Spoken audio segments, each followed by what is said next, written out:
Okay, let's take a look at CSS syntax. So you should already have a text editor by now. You should have already downloaded and installed one when you were learning HTML. And so I'm going to open up my text editor called Visual Studio Code. And what I'm going to do is go to File, Open, and I'm going to open up an entire folder here. And I already have an index.html file. It's completely empty. There's nothing in it. And we can see all this did was give me a little sidebar here called Explorer. You can always go to, I believe it's View and then Explorer to turn this on if it's not there. You do have to open up an entire folder for this though. And I can open up this index.html file and do HTML:5, hit Tab, and it just fills everything that I need for me, which is really nice. And again, this is something we covered in HTML. So what I'm going to do is just ignore this stuff for now. And this is set to a Django template. Let's change this to HTML. And let's take a look at the CSS syntax. So there's two primary ways of writing CSS. You can write it right on an element doing the style attribute. You can say style color is equal to red. We'll talk about what color red and all that stuff is in just a little bit. Or you can, in your head section, write a style element. And in here, this is where you're going to write most of your CSS. It's going to look a lot like this anyways.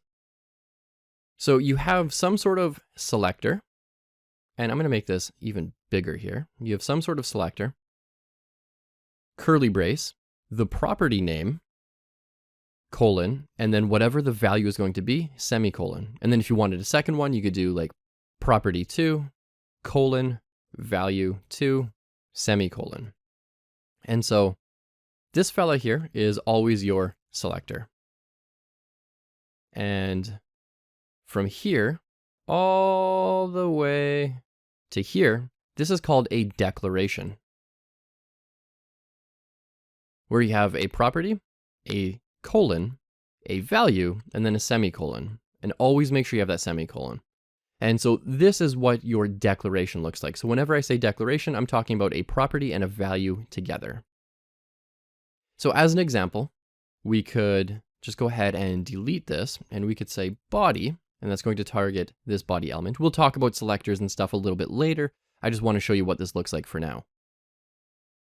Curly brace, we can put it on a new line if we wanted to, and we could say something like background color is equal to black.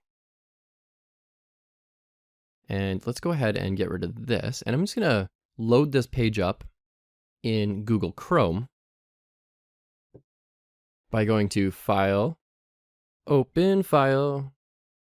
I'm going to go to my desktop here, go to CSS 101, open up that index file that we were just working on, and we're going to see this background color is all black.